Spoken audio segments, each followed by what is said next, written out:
In the 1980s, shortly after the eruption of Mount St Helens, a flying beast was awoken that has since come to be known as the Batsquatch. So you've never heard of Batsquatch, no?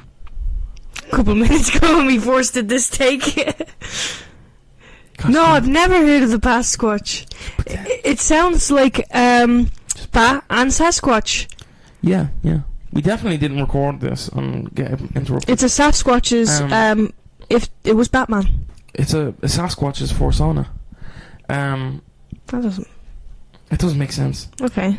You're a Sasquatch, you dress up as an animal, it's a bat. Is a Sasquatch not already an animal? No, I don't know. They say it's like a humanoid mammalian. They say it's like close to us, like it's intelligent like us. So I don't know. What makes a persona? Can a dog have a persona? Does it have to be a person? Haven't considered this before, and I don't think I stay in want your to. fucking lane. So on March 27th in 1980 at 12:37, the top of Mount St Helens exploded in a phreatic eruption. I apologise if I mispronounced that. Sorry. This sent a 10,000-foot plume of ash into the air, scattering debris as far as...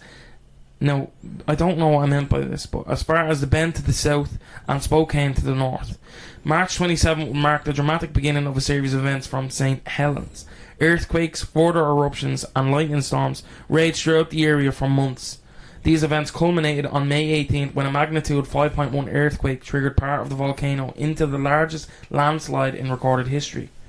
An avalanche of rock, molten rock, would be, was moving at 115 miles per hour and poured over the land, covering some regions in 600 feet of stone. The corresponding eruption column rose 80,000 feet into the air, burying the surrounding area in 2 to 5 inches of ash. This time, particles travelled far further, with half an inch of ash spreading across an area from North Mexico to Minnesota. That's a large area for, like, that amount of ash. But apparently the ash is really good for your skin from a volcano. Yeah, because that's what you're thinking of. A silver lining. Silver lining. So yeah, and the 1980 eruption of Mount St Helens was the most destructive volcanic activity in the continental US since 1915. 57 people were killed, which I didn't know that. Hundreds were left displaced, and countless more were forever changed by the events. Amidst the trauma and the ash clouds still drifting through the air, strange winged creatures began to emerge from the eruption site. Can't catch a fucking break. Bad day after bad, I would just move. Yeah, I'm not... this is literally like a description of, like, this is hell-like. If I saw that, I'd just be like, you know what, I'm not arsed. This is demonic. There's nothing else could... This is biblical. What else? Is the rapture happening? Yeah, do you know what, though? I would be fucking bricking it. So yeah, strange winged creatures began to emerge from the eruption site. Witnesses described an ape-like body with large leathery wings and glowing red eyes. Despite numerous sightings, concrete encounters with the beast remained elusive. It would take 14 years before the first close encounter was reported. Jeepers Creepers? Jeepers Peepers. You described Jeepers Creepers. Did I? With less hair. Oh shit. Think Jeepers Creepers? Yeah, but I don't think of him like an ape. I think of him like as a weirdly innocent. Yeah, but they don't know Jeepers Creepers. Yeah. They know apes, so they're describing him as an ape. Yeah. So Batsquatch, you know what that's a combination of now? Bat and Sasquatch? Yeah. You bang on them. That's literally where they would got it. Yeah. You know what? Just stick to it, you know. Yeah. The creature was said to resemble a flying primate with blue fur, yellow eyes. Blue fur? Yeah, blue. Like, okay. I don't know if it's blue as in air blue, but animals can have a blue fur. Yeah. It's just like a light grey. Chances blue. Yeah. Technically. Chances Batsquatch. So, blue fur, yellow eyes, a long dog-like muzzle, sharp teeth, board-like feet, and membraned wings that had a span of up to 50 feet, like that of a large bat. There is images of it, but they've never been kind of analysed. Yeah, or like, are they true or not? No, like debunked or whatever. No, they haven't been debunked or bunked. Confirmed. Yeah. Bunked or debunked. I thought I had something to say, I can't remember. Well, if you figure it out. Write me a postcard. So in April 1994, Brian Canfield was driving home through the backwoods of Pierce County, Washington. He was miles from civilization when his car suddenly froze in place. He tried to start the engine several times, but the old pickup refused to come to life. On the verge of getting out to take a closer look, something swooped across his headlights. At first he assumed it must have been a large bird. His hand was on the door handle when the monster landed on the vehicle's hood. Canfield described the creature as standing 9 feet tall, with a bat's face and wings attached to a blue furred humanoid body. He noted the large fangs in the creature's mouth and the glowing red eyes. Canfield said as followed about the encounter. It was standing there, staring at me, like it was resting, like it didn't know what to think.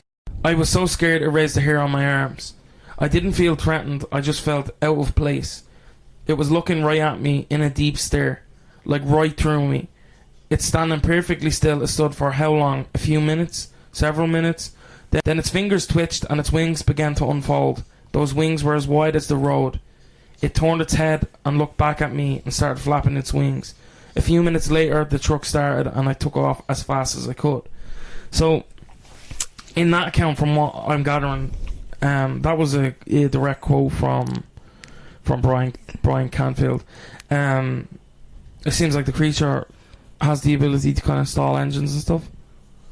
Yeah, well, no, that's it does seem like that because no, you said it froze. that's the The creature can literally just like stop your car. Yeah. Okay. It's given major Mothman vibes besides the stopping the car ability. Well, that Mothman would be around this era. This is 1950. They could have been pals. They're cousins. This is 1962. I don't know when Mothman. 1962 Mothman. We'll get into it in another. I do want to do. I remember what I was going to say. I was going to say it's given like creature feature monster like Batsquatch. Yeah. No, it's definitely like how you have the gremlins and it's like, alright, what if they were a bat? They did that. That's what I'm saying. So in 1998, a logger in northern Oregon reported a collision with a Batsquatch. The creature seen that time was described as 15 feet tall, with purple eyes this time, and purple so nose many and eye small colours. Wings. So could have been a different one. Yeah. But so far we have yellow, red, and purple eyes. Yeah. The whole rainbow. So yeah, it's changing like the description. It's changing description to description. So it was after. So Canefield's report kind of, stored up the debris, if you will. Then in 2009, a long time after this, near Mount Shasta in California, several hikers witnessed a massive creature with leathery wings that they said spanned at least 50 feet. So we're getting larger. So maybe he's growing. Yeah. And is it one guy and it's growing, or is it multiple people? Well, they said there was multiple bat creatures that were coming from the ground when it erupted, and we'll get into that. So yeah, it was flying out of the mountain crevice again. Initially, eyewitnesses described the creature's head as resembling a pterodactyl, but upon further consideration, they claimed it was more akin to a flying fox bat. So, were they seeing a flying fox? Flying foxes are very large. Probably not. They're very large. Yeah, but flying fox. Okay, a flying fox. No, the latter part of the story, you moron. So the people, an eyewitness, a separate eyewitness, said they saw a creature with a fox's head. Oh, so this one's probably just a... So I think some of the sightings aren't legit. So in June 2011, Phoenix Tiraz was in his yard walking his dog when he noticed something in the sky. He recounted the incident saying, "I saw something flying in the sky. It had bat wings, blue fur, and had a face similar to eyes glowing red." No, I don't know what he meant by that. He had a face similar to eyes glowing red. It was about 9 feet tall at the least, and after I watched it, it just flew away. So that story kind of is closely matched to the initial Brian Canfield. Maybe it's one of those gargoyles from that show. From the show Gargoyles? Yes. From that show. So after 1994, sightings of Batsquatch decreased, as we've already said. As the article that brought the story to public attention faded, more stories have emerged over the years. In 1998, an anonymous trucker, we've already said, has claimed to hit Batsquatch. The account differed from Canfield's original description, portraying the creature as 15 feet tall with a purple nose and eyes and tiny wings. But then in 2009, a group of hikers on Mount Shasta reported seeing a flying humanoid creature with bat-like features. They described that as a man stocky as Hulk Hogan with leathery. That's crazy. With leathery wings, 15 feet long, and the face of a bat. Despite the conflicting details, both accounts have been added to the legend of the Batsquatch as additional evidence. So the latest story from Batsquatch is on April 14, 2014. Hello, Chance. At Archbishop Hoban High School in Akron, Ohio, a second period Spanish class witnessed an extraordinary sight. As they were studying, a giant black mass sped by the classroom window at incredible speed. The class approximately estimated the creature to be 9 feet tall with a wingspan of 20 to 30 feet. So Carl Schucker, he's came up before when it comes to cryptozoology. Yeah, when we did the dinosaur episode. And there was another episode, I can't remember, that we did. He came up. He wonders if Batsquatch might be related to Diva, which is a great name, Diva. Diva. If I was a cryptid, I want to be called like Diva. She's a diva. That's like a drag queen. Yeah, a red bat-like creature, 10 to 12 feet tall, that Geoffrey Hodgson saw in the Lake District of England in June 1922. So we're jumping countries here.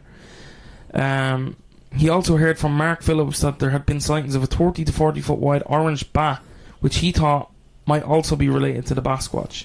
Some even thought that the unnamed kaiju captured in Japan in 1826 might be Batsquatch. So they just... The article that I kind of... The latter part of that I got the information was crypto... I can't remember, I'll link it. But they didn't really delve into the unnamed kaiju that they're on about. So I was like, okay. What, Diva? No, the unnamed kaiju. Diva was already... That's the bat-like creature from England. From England? Mel, are you in the podcast? Are you listening?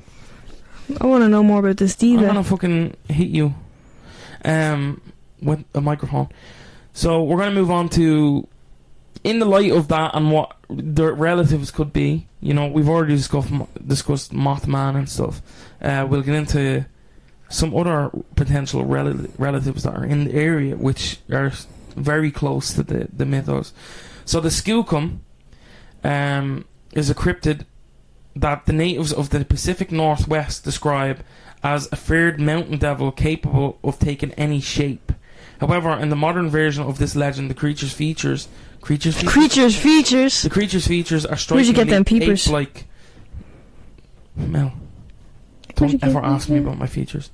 The Skookum is often compared to Bigfoot, but it is known for its extreme predatory nature, and Bigfoot's more kind of like, boom, here I am, big feet, I'll see you later. The most vivid reported sighting of a Skookum occurred in 1924 when a group of miners were ambushed. Miners, not children. The ones with the pickaxes, like Steve. They long for the mines. Were ambushed by a massive Sasquatch-like monster. The men were prospecting on the Muddy, a part of the Lewis River, when they noticed numerous large footprints. Initially puzzled, they soon saw a large beast leering at them.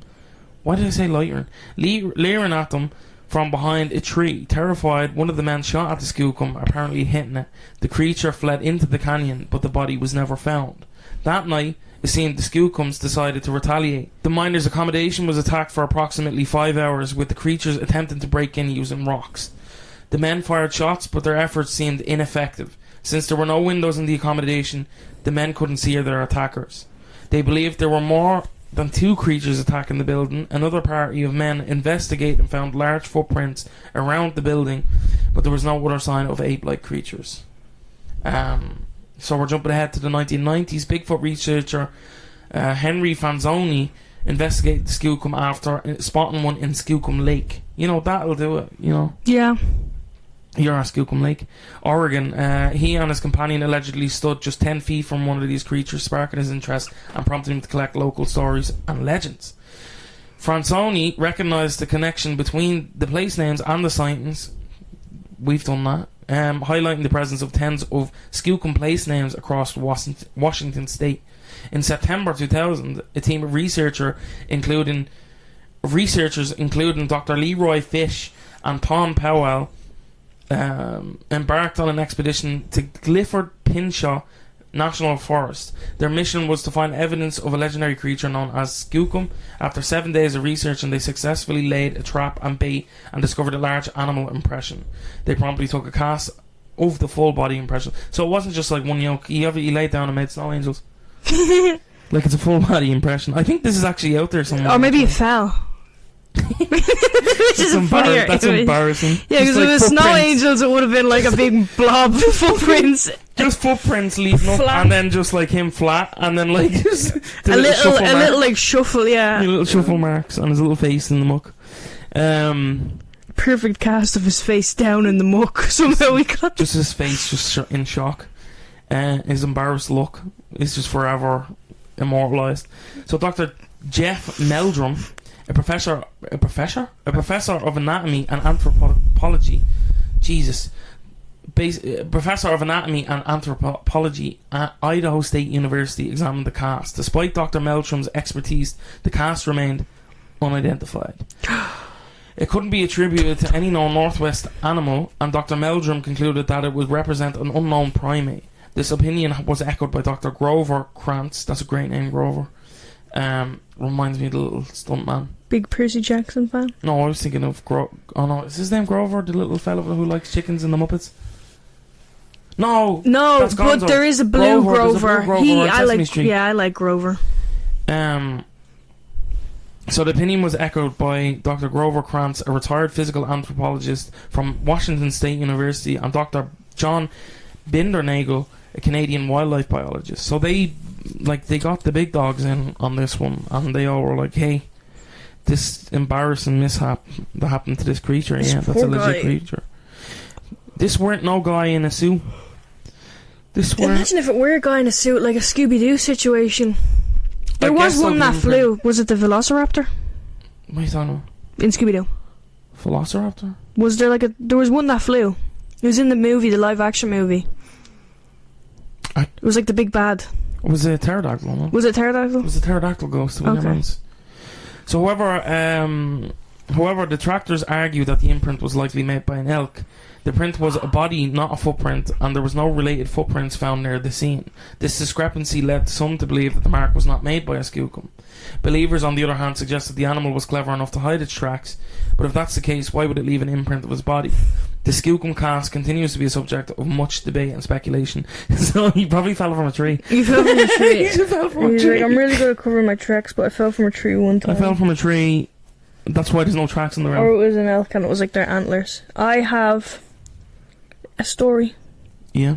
So I was I couldn't find anything on the diva, the diva in England, the diva in England. But I did find Bat Beast of Kent. Now, it looks like what we're describing with the webs and the webs and the body and the legs, but the story. Okay, I'm just gonna get into it. Yeah. I'm getting this all from Cryptid Wiki. Okay. In 1963, 4 British teens saw a UFO land in a nearby forest. Okay. But what would haunt them for the rest of their lives was the bizarre bat-like beast that apparently came out of it. On the chilly autumn evening of November 16th, that's not autumn, 1963, 17-year-old John Flaxton, 18-year-old Mervyn Hutchinson, and 2 other youthful friends were walking home from a party on Sandling Road in the country of Kent, a region apparently rife with cryptozoological and paranormal activity, when they saw a silent, glowing, orb-like object descending from the heavens. The unusual self-illuminated ovoid object, which was described as being just a few meters in diameter, hovered above a field. It eventually made its way beyond the trees and settled into the shadow-infested foliage of the woods at Sandling Park. While the teenagers were still reeling from their astonishing sighting, something even more inconceivable would soon grab their attention. Moments after the extraordinary craft apparently landed beyond the trees, the teens noticed a shaking in the bush, and what emerged was one of the most unique varmints, in quotes, varmint, ever to be chronicled in UFOlogy. Later, the 4 horrified eyewitnesses would explain that an erratic, shambling, quasi-humanoid figure emerged from the woods and waddled towards them. The beast apparently looked like a headless bat that was approximately 5 feet tall. Ozzy Osbourne was there. With oh my god, Ozzy got him. That's why he's shambling. That's why he's shambling. Ozzy Osbourne bit his head off. With large webbed feet and wings protruding from its back. In Hutchinson's own words, it didn't seem to have any head. There were huge wings on its back, like bat wings. The group of friends, understandably overwhelmed with terror and adrenaline, sprinted away from the freakish bat thing and made their way to the nearest police station. Once there, they related their tale to what one must assume were highly skeptical officers. Flaxton would later state that he had felt cold all over during the episode. Less than a week later, on the 24th of November, a young man named Keith Croucher seemed to confirm the teams of an unusual object soaring over Kent, when he announced that he too had seen an oddly shaped craft hovering over the local soccer field, not far from where Flaxton and his crew had claimed to have their curious encounter with a UFO and its bizarre occupant. On November 23rd, John McGoldrick decided that the reports coming from Sandling Park were simply too outrageous to be ignored, so after soliciting the help of an unnamed yet clearly intrepid friend, McGoldrick and his cohort made their way to the site of all the unusual going-ons, hoping perchance to have a face-to-face encounter with the strange alien creature. Once inside the wooded area, McGoldrick claimed that he and his companion discovered no less than 3 footprints, each 24 inches long and 9 inches across. He also stated that they had stumbled across an area where the bracken foliage had been flattened, as if by some tremendous weight. We didn't have to try tremendous. You didn't have to. McGoldrick's claim caught the ear of the local press, who were no doubt eager to feed the public's ever-growing attention for new information regarding this strange phenomenon. To that end, the newsman accompanied McGoldrick back to the scene of the weirdness on December 11th. While the reporters did not manage to turn up any new evidence, it was stated that the thickets were still bathed in an eerie glow, which continued for some days before subsiding. The case was reported in scads of newspapers, as well as a 1971 issue of Flying Saucer Review, under the title The Saltwood Mystery, due to its proximity to the area. In the 1970s, UFOologist Chris Wolfe also reopened the case of this almost avian anomaly. According to records, he interviewed Flaxton and also inspected the scene of the unearthly encounter. Following his investigation, Wolfe came to the dubious conclusion that what Flaxton, Hutchinson and their chums actually saw... Do you want to guess? What they actually saw? What they actually saw. What Wolfe believes they actually saw. 5 foot tall, no head, big huge body, webbed feet. Just a guy. Just a guy. Just a guy. What they actually saw was an ordinary crow. Okay, oddly illuminated by the flashing of an electric train passing not far away in the chilled autumnal air. He apparently did not attempt to explain, however, how the crow managed to appear to be nearly 5 feet in height, web-footed or headless. Other skeptics have even more dubiously suggested that the quartet saw nothing more than a scarecrow. This ends the apparent saga of the... Yeah, okay, is that it? Oh wait. It bears an uncanny resemblance to its British crypto cousin, the Owl Man. I haven't heard about this guy. The headless bat-like description also begs comparison to a bizarre yet early common Mothman, Germany's Freibroid Schrecker, China's Man-Dragon, and the former Soviet Union's Blackbird of Chernobyl. I didn't realise how many creatures like this there were. Yeah, I do want to get into Mothman and a lot of these other ones. I'm interested in the Man-Dragon. He sounds like he's got some tails. He's got some tails. Yep, I believe that's it. Yeah, it's an interesting kind of how it's stretched over. We don't have one. So, a bit pissed off at that. Maybe we do, and he's just very good at the ape-like kind of humanoid creatures span across the globe. If you could make Sasquatch, we did the Grey Man, that's Scotland. Yeah, we have Mothman, we have Man-Dragon, we have this guy that you're talking about, we have that guy with Yahoo. Yeah, we've got a bat with no head. So no head. We have Batsquatch, and then we have Batsquatch with no heads. We have headless Batsquatch. Would you like to invent one? What one would you invent? It has to have wings and add a Sasquatch body to it, or like manly body to it. So then I'm just fucking describing Batsquatch. No, Crowman. Okay, because that's basically it. Crowman. It's like something with wings, and then we make it on a manly body. Yeah. And possibly here. So you were making Crowman. I do think that somebody is have Pigeon. Pidwidgeon. Pigeon Sasquatch, but I can't think of a clever Pidwatch. name for it. Pidgewatch just sounds horrible. Pidwatch. It's just a Facebook page where you watch Pigeon Man. Pidwatch. Pigeon. Pigeon. Pigeon. Yeah, I like the kind of the cultural significance even of it, with it being like a native thing, and then the Mount St Helens eruption kind of spiking the.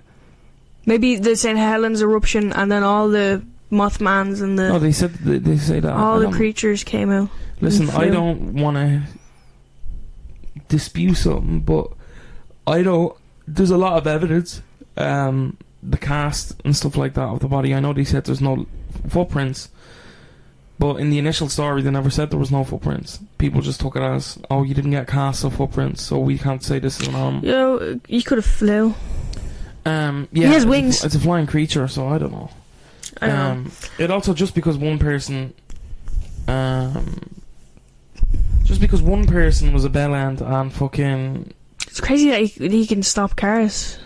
Yeah, but that happens a lot, especially if you're saying because the UFO phenomenon, that happens a lot. I think. So do we think it's an alien? Because that one said I don't know. the headless one came from a UFO. But that happens a lot with the Mothman as well. He can stop cars? They say that. I know he jumps on cars. He jumps on cars, he stops them.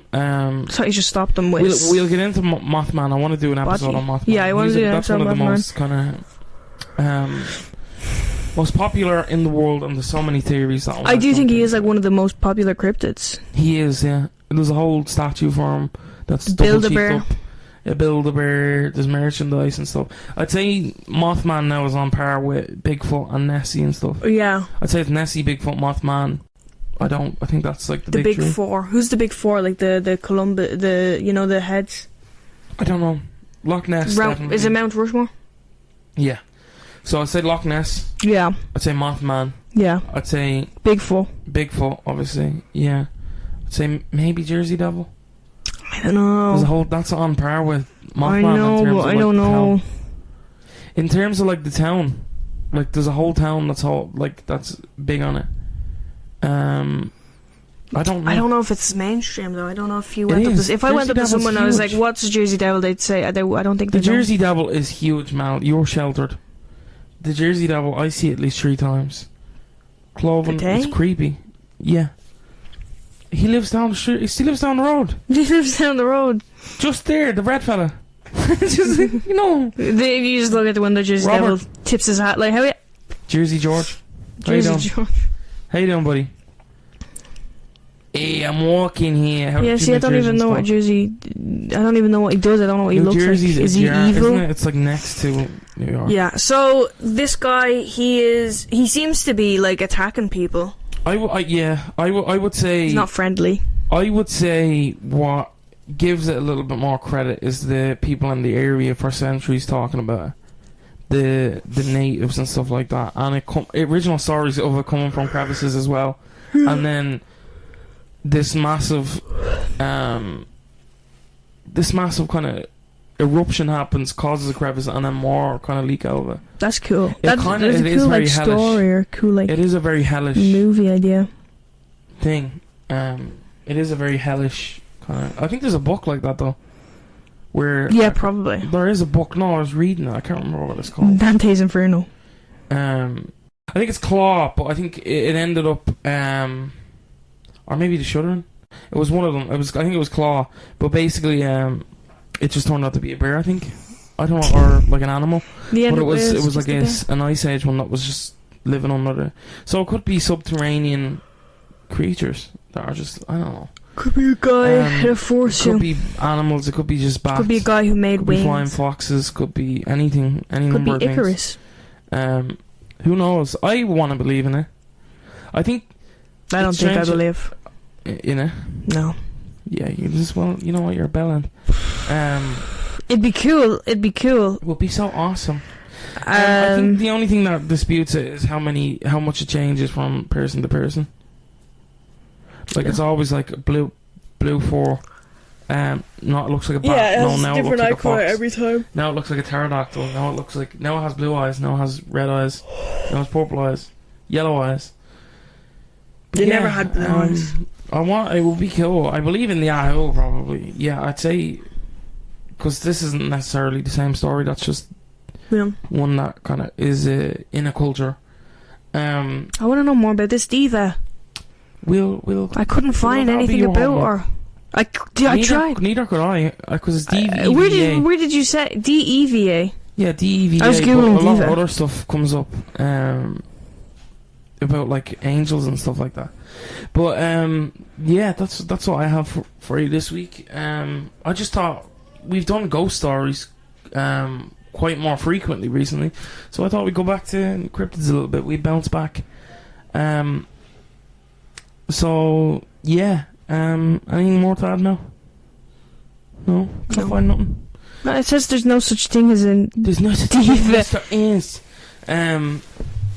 So yeah, if you enjoyed the podcast, leave a rating. Remember to follow us on all social media platforms. Recommend us to your homies. No, don't tell anyone. Gatekeep us. Gatekeep us. Yeah, we'll catch you in the next one. Goodbye.